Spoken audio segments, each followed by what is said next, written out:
Olá, sejam muito bem-vindos a mais um CPC Responde.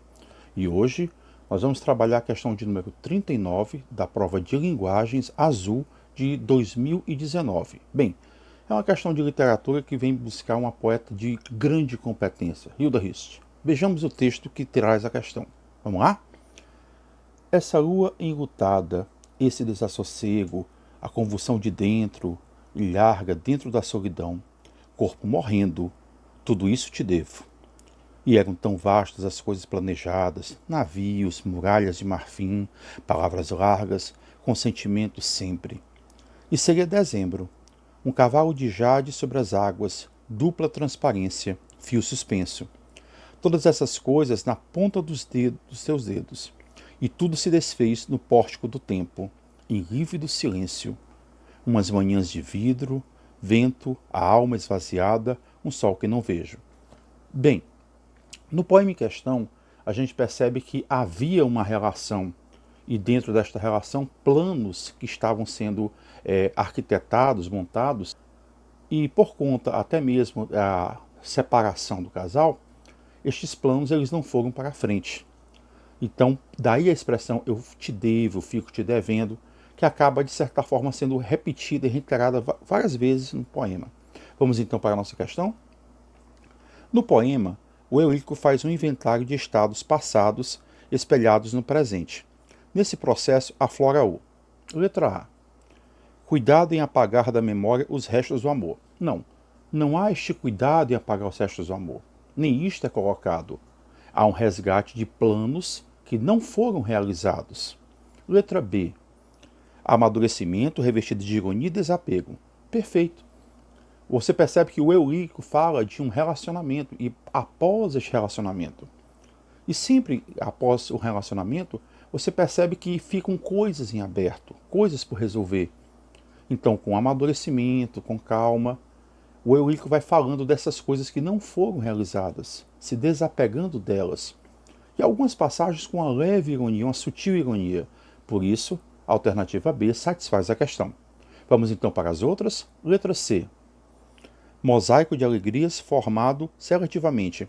Não são alegrias, são memórias, recordações de coisas, fatos, situações que não foram realizadas. D. Desejo reprimido convertido em delírio. Olha, eu não posso dizer que há um desejo reprimido, porque o Eurico já, de certa forma, se desapegou, se desvinculou destes projetos não realizados. E também não posso usar a palavra delírio. E a letra E?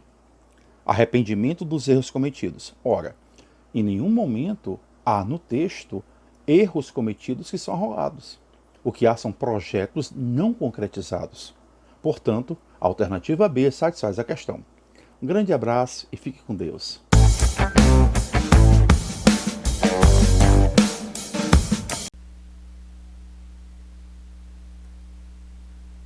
Fala galera CPC, tudo bom com vocês? Aqui quem fala é o professor Alisson Veras para mais um CPC Resolve Enem 2019 Humanas.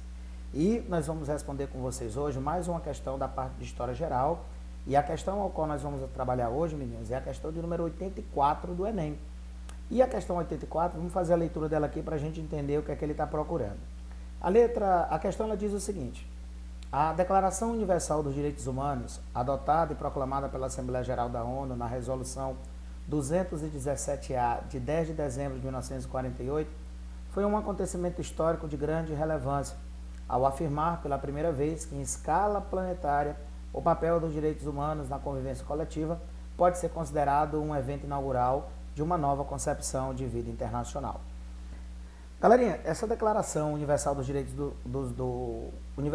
Humanos é uma declaração que foi criada ao final da Segunda Guerra Mundial e ela tem como objetivo fazer com que todos os homens, quando eu falo homens, eu falo espécie, que todos os homens sejam protegidos e que o Estado, as organizações supranacionais, as organizações internacionais, elas têm uma importância muito grande nisso para fazer com que os direitos humanos eles sejam respeitados.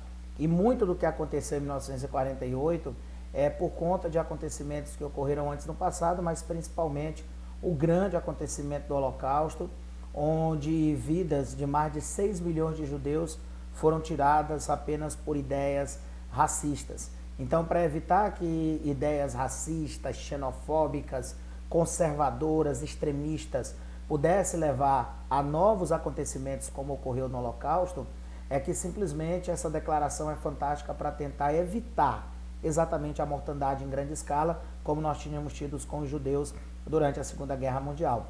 Interessante é que tem uma parte da questão que ela diz assim, ó, pela primeira vez em escala planetária, ou seja, significa dizer que em outros momentos da história nós já tivemos declarações, constituições, documentos que tentaram gerar direitos ao homem, como por exemplo a Bill of Rights na Inglaterra, a Declaração dos Direitos do Homem e do Cidadão da Revolução Francesa, mas tanto a Bill of Rights como a Declaração dos Homens lá da Revolução Francesa, elas não têm um caráter planetário como a Declaração Universal. A Bill of Rights vale para a Inglaterra, a Declaração do Homem e do Cidadão vale para aquele momento da França. Então, a Declaração Universal dos Direitos Humanos é a primeira em escala planetária que tem essa ideia do cuidado com o ser humano. Então, observando o que a questão está dizendo, ela diz assim, ó, a declaração citada no texto introduziu uma nova concepção nas relações internacionais, ao possibilitar a superação da soberania estatal? Obviamente que não. Por quê? Porque a gente está trabalhando com direitos humanos, direitos individuais. E a gente não vai superar a soberania do Estado. Não tem nada a ver. O Estado é que tem que zelar exatamente para quê? Para que acontecimentos como o que ocorreram na Segunda Guerra Mundial, como o Holocausto, não volte a ocorrer. Então a letra A você não marca. A letra B, a defesa dos grupos vulneráveis. Olha a alternativa correta. Por quê? As ideias xenofóbicas, racistas que existiram na Alemanha nazista, elas foram direcionadas para grupos de minorias que não tinham proteção nenhuma. E os judeus foi o grupo que mais foi visado. Pela questão da riqueza ao qual os judeus possuíam, Hitler simplesmente criou teorias racistas para fazer com que a sua ideia fosse propagada e com que a população alemã meio que, vamos usar essa expressão, né? Meio que entendesse o porquê desses extermínios. Então, criar a Declaração Universal dos Direitos Humanos é simplesmente promover um processo de defesa de grupos que são vulneráveis. Alternativa correta, a letra B. A letra C, redução da truculência belicista, não, até porque isso aqui é para o Estado e a declaração é de direitos humanos. A letra D, impunidade dos atos criminosos.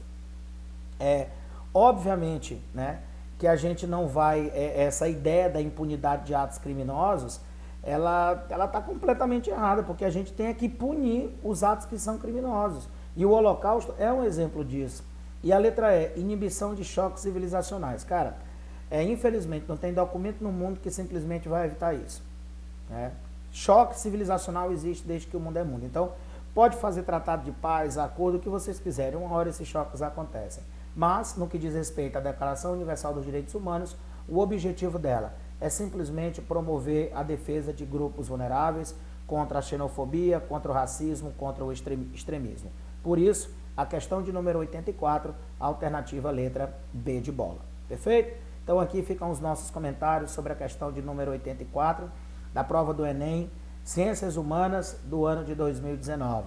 Voltamos com mais comentários posteriormente para vocês. Valeu, galera. Grande abraço.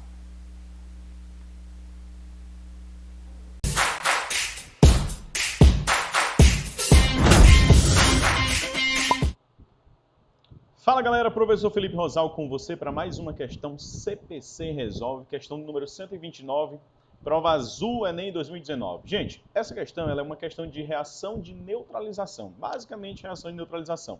E o que é uma reação de neutralização? Em regra, é quando você tem um ácido e aquela quantidade de ácido total que está dentro de uma solução é totalmente consumido por uma quantidade de base. Então as quantidades de matéria de um e de outro, para que ocorra uma reação de neutralização, tem que ser iguais. E o que é a quantidade de matéria? Número de mols. Então, só para a gente refrescar, vai demorar um pouquinho essa questão, porque ela precisa de um detalhe maior. Então, só para a gente refrescar a nossa memória, toda vez que você for trabalhar reação de neutralização, é óbvio que você vai ter que ficar atento a algumas situações. Neutralização. O que é uma reação de neutralização? Que também você pode encontrar como nome de titulação. O que é uma titulação? É determinar a quantidade de uma substância existente na solução por meio de uma quantidade conhecida de outra substância. Então vamos supor que você tem uma reação entre o ácido clorídrico, beleza? HCl e o hidróxido de sódio. Dessa reação, você tem a formação do NaCl e de água. Reação de neutralização simples. Então, se eu estou dizendo que está ocorrendo uma neutralização total dessas substâncias, é porque o número de mols do HCl ele é exatamente igual ao número de mols do NaOH. Aí eu ainda vou lhe dar uma dica. Se porventura os ácidos que estivessem na posição do HCl e do NaOH tivessem coeficientes, para que você tornasse essa igualdade verdadeira, você precisaria inverter esses coeficientes pelos valores. Ó. Então você multiplicaria o número de mols do HCl pelo coeficiente do NaOH e faria a mesma coisa com o número de mols do NaOH. Multiplicaria pelo coeficiente do HCl. E isso você teria uma neutralização. E no caso, a gente vai precisar dessa informação para a nossa questão, perfeito? Então não esqueça disso. Lembrando, molaridade é número de mols do soluto sobre o volume da solução. Se eu quiser adquirir o número de mols, eu tenho molaridade vezes o volume, beleza? Então eu posso determinar o número de mols de uma solução desse jeito. Mas eu também posso determinar o número de mols de uma solução pela simples fórmula. O número de mols é igual a massa sobre massa molar. Perfeito? Então, duas maneiras para que você possa determinar o número de mols das substâncias. Analisando o enunciado da nossa questão, ele diz o seguinte, ó. Um dos parâmetros de controle de qualidade de polpas de frutas destinadas ao consumo como bebida é a acidez total expressa em ácido cítrico, que corresponde à massa dessa substância em 100 gramas de polpa de fruta. O ácido cítrico é uma molécula orgânica que... Será que está caindo um avião? Vamos lá. O ácido cítrico é uma molécula orgânica que apresenta 3 hidrogênios ionizáveis. Gente, essa informação aqui, ó, ela é extremamente importante. 3 hidrogênios ionizáveis, perfeito? Ou seja, ele é um ácido triprótico. E massa molar de 192 gramas por mol. O quadro indica o valor mínimo desse parâmetro de qualidade para polpas comerciais de algumas frutas. Ou seja, ele te dá a polpa de acerola, polpa de caju, cupuaçu, graviola e maracujá e determina os valores mínimos de acidez total expressa em ácido cítrico. Então, por exemplo, se você tem uma polpa de 100 gramas, você tem 0,8 gramas de ácido cítrico para a acerola. Se você tem uma polpa de 100 gramas, você tem 0,3 gramas de ácido cítrico para o caju. E assim vai para as outras frutas. Daí ele continua. A acidez total expressa em ácido cítrico de uma amostra comercial de polpa de fruta foi determinada. No procedimento, adicionou-se água destilada a 2,2 gramas da amostra. E após a solubilização do ácido cítrico, o sólido remanescente foi filtrado. A solução obtida foi titulada com solução de hidróxido de sódio, 0,01 mol por litro, em que se consumiram 24 ml da solução básica. Entre as listadas, a amostra analisada pode ser de qual polpa de fruta? Então vamos lá. Para que você possa entender o que foi que aconteceu. O cara pegou uma amostra de uma fruta e colocou dentro de um recipiente que tinha água destilada. A massa dessa amostra que ele colocou foi de 2,2 gramas da massa da fruta, da polpa da fruta. E ele disse que todo o ácido cítrico que estava nesses 2,2 gramas foram solubilizados e posteriormente titulados com hidróxido de sódio. Ou seja, ele tem um ácido cítrico, beleza? Tem ácido cítrico, e esse ácido cítrico ele foi titulado, ou seja, foi neutralizado com o hidróxido de sódio. Gente, não tem nem o que bater cabeça, não preciso nem saber quem são os componentes que eu tenho aqui. É claro que se eu tenho uma reação de neutralização, eu tenho água, né? Mas eu preciso saber quem é o sal? Não me interessa saber quem é esse sal, porque a pergunta que ele faz não está relacionada ao produto sal. Então, olha só o que é que eu vou fazer. Lembra que eu disse para você que para que eu tenha uma reação de neutralização, o número de mols do ácido ele tem que ser igual ao número de mols da minha base. No entanto, nós temos uma observação para que você possa ficar atento. Lembre-se, ele disse que o ácido cítrico ele é triprótico. O que é triprótico? É porque ele tem 3H+. Então, em uma única molécula de ácido cítrico, ele tem 3H+. Mas o NaOH só tem um OH-. Então, para eu precisar neutralizar os 3 hidrogênios do ácido cítrico, eu preciso de 3 OH-. E como apenas um OH- vem de um NaOH, eu preciso multiplicar isso aqui por 3, beleza? E olha aí a nossa dica funcionando inicial, pegou o 3 que estava aqui na frente, ó, colocou na frente do Na, multiplicou, pegou um do ácido cítrico e colocou aqui na frente. Beleza, gente, agora a gente vai correr para o abraço, né? Ó. Vai ficar assim, 3 vezes o número de mols do ácido vai ser igual a 1. Gente, como é que eu calculo o número de mols? A gente acabou de ver que a gente calcula o número de mols de uma substância pelo produto da sua molaridade do volume. Ele forneceu a molaridade da base. Ele disse que a base que foi utilizada tinha uma concentração de 0,01 mol por litro. Vou até fazer assim a fórmula. Molaridade vezes o volume. Então vai ficar 3 vezes N igual a 1 vezes a molaridade, ou seja, a concentração da base que foi utilizada para neutralizar o ácido cítrico é de 0,01. O volume é de 24 ml, só que eu preciso converter para litros, que é igual a 0,024 litros. Quando eu resolvo toda essa conta, gente, multiplicando esses valores que estão aqui, ó, multiplicando esses valores, e depois passando 3 para o outro membro dividido, vai ser igual a 8 vezes 10 a menos 5 mols. Ou seja, a quantidade de ácido cítrico presente nos 2,2 gramas de polpa que foram adicionados é de 8 vezes 10 a menos 5 mols. Só que eu preciso converter isso daí, galera, para massa. E como é que eu converto para massa? Lembra? Outra forma de você calcular número de mols é massa sobre massa molar. Se eu quero a massa, isola a massa. Então, massa é molaridade vezes, aliás, número de mols vezes a massa molar. Então, a massa dessa substância vai ser 8 vezes 10 a menos 5, vezes a massa molar do ácido. Quanto foi a massa molar do ácido cítrico? É de 192 gramas por mol. Ou seja, o que é que eu estou fazendo? Eu estou convertendo esse mol para gramas.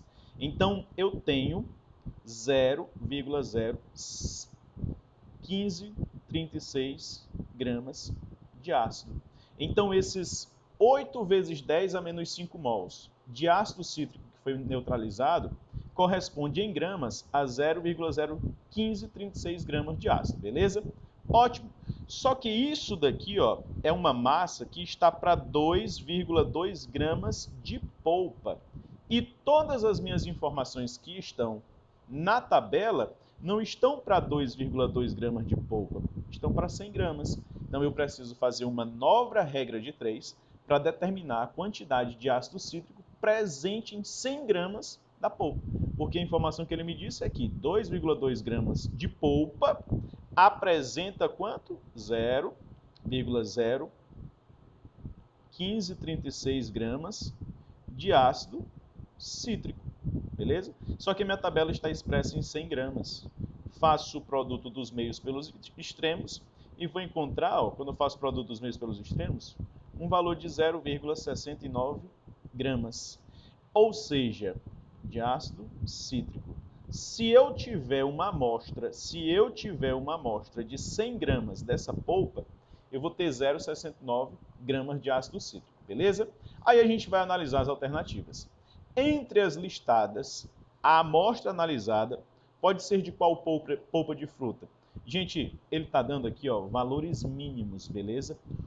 Para a acerola, o mínimo é 0,8, não é não? É 0,8. Se é 0,8 e eu tenho uma quantidade que está abaixo do mínimo, não pode ser acerola. Porque para ser acerola eu tenho que ter no mínimo 0,8 gramas de ácido cítrico em 100 gramas de polpa. E eu tenho aqui nessa substância que eu determinei 0,69, né? Está abaixo do mínimo. Então não pode ser a acerola. Falso. Pode ser o caju? Pode. Porque o caju está dizendo que o mínimo é 0,3. Se o mínimo é 0,3 e nós estamos acima do mínimo, então pode ser o caju sim, beleza? Cupuaçu, será que pode ser o cupuaçu? Não, porque para ter como resposta o cupuaçu, o mínimo de ácido cítrico para 100 gramas de polpa é 1,5 e nós encontramos 0,69. Então não pode ser cupuaçu. Pode ser graviola? Pode. Por quê? Porque nós encontramos, para 100 gramas dessa amostra que foi testada, 0,69.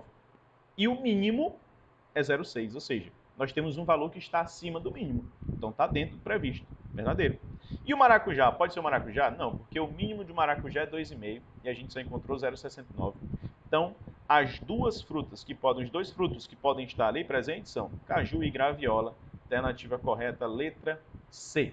Beleza? Questãozinha demorada, passou avião, deu trovão, mas já choveu aqui, mas no final deu certo. Valeu, gente, um abraço para todo mundo e até a próxima. Valeu!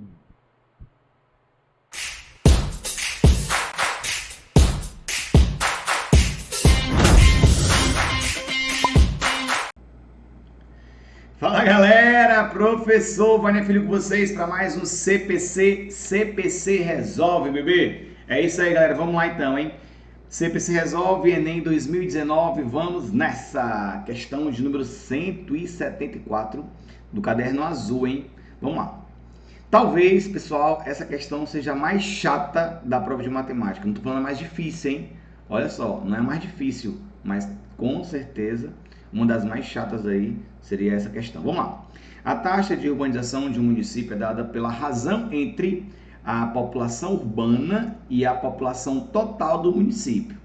Informação importante. Isto é, a soma das populações rural mais urbana, né? Tem a população urbana mais a população total. Lembrando que a população total, como ele coloca muito bem aqui na questão, ó, a população total é a soma das populações rural e urbana, beleza? Olha só, ele tem aqui a população urbana e aqui ele tem a população rural. Então é população urbana, é esse bichinho aqui, dividido pela soma dos dois. Tranquilo? Beleza. Os gráficos apresentam, respectivamente, a população urbana e a população rural de 5 municípios. 1, 2, 3, 4 e 5. De uma mesma região estadual. Em reunião entre o governo do estado e os prefeitos desses municípios, ficou acordado que o município com maior taxa de urbanização receberá um investimento extra em infraestrutura. Tranquilo. O Enem adora colocar 5 coisas e você comparar 5 coisas. Adora. Padrão Enem aqui, pessoal. Segundo o acordo, qual município receberá o investimento extra? Obviamente. Por que é chata a questão? Porque vou ter que fazer uma divisão, vou ter que fazer um quociente entre população urbana e a população total, beleza? Bora pegar do município 1. Galera, o município 1 é a população urbana desse município 1, 8.000, dividido pela soma do 8.000 com o 4.000. Fez de cabeça, tudo bem? Então vai ficar o quê? População 1, né, do município vai ficar 8.000 dividido por 12.000. Esse 8.000 dividido por 12.000, os zeros vão embora. Esse 8 e 12 dá para simplificar por 4, né? 8 por 4 fica 2 terços, e aí eu vou ter que fazer essa divisão. Essa aqui, 2 terços, até que não é muito difícil não, né? Porque vai ficar 0,66666, ou então aproximadamente 0,67. Tranquilo? Vou trabalhar com 2 casas decimais para ter essa margem de segurança, certo? 2, o 2 vai ser 10.000 dividido pela soma do 10.000 com o 8.000. Então é 10.000 dividido por 18.000. Se fosse o contrário era bom, né? Dividir por 10.000, mas é o contrário, ó. Cancela esses 3 zeros aqui. O 10 e o 18 dá para ficar por 2, né? Vai ficar 5 nonos. E a divisão, olha o chato, eu tenho que fazer essa divisão. E a divisão vai ficar 0,56. Ou seja, esse 1 aqui já está fora, porque já está sendo menor do que, ou melhor, o 2 já está fora, porque está sendo menor do que o 1. E aí vou ter que fazer com todos os outros. 11.000 dividido pela soma, 11.000 com 5.000. Então, 11.000 sobre 16.000. Os zeros vão embora. Então, eu vou ter 11.000 dividido por 16, certo? E esse quociente é 0,69. Olha só como é muito próximo, né? Chato por conta disso também, ó. Eu tenho que trabalhar com 2 casas decimais. Então, já está fora aqui o 1. Perfeito? Então, vamos lá. Agora eu vou fazer quem? O 4. O 4 vai ser 18.000 dividido pela soma. 18.000 com 10.000. Então vai ficar 18.000 dividido por 28.000. Cancela os zeros. Simplifica o 18 e o 28, né, por 2. vai ficar 9 sobre 14. 9 sobre 14, eu tenho aí 0,64, também está perdendo para o 3. E para finalizar, eu tenho 17.000 dividido por a soma do 17 com o 12, tá certo? 17 mais 12, então vai ficar 29.000, cancelei os 3 zeros, 17 sobre 29, vou ter que fazer também essa conta, e essa conta é 0,59, também está fora. Então, qual é o município que tem uma taxa urbana maior? É aquele que é quase 7, né? Quase 0,07, né? Quase 0,7, quase. Mas então ficou letra C de CPC. CPC resolve. Professor Wagner Filho com vocês. Beleza, galera? Então até a próxima, hein? Tamo junto, valeu!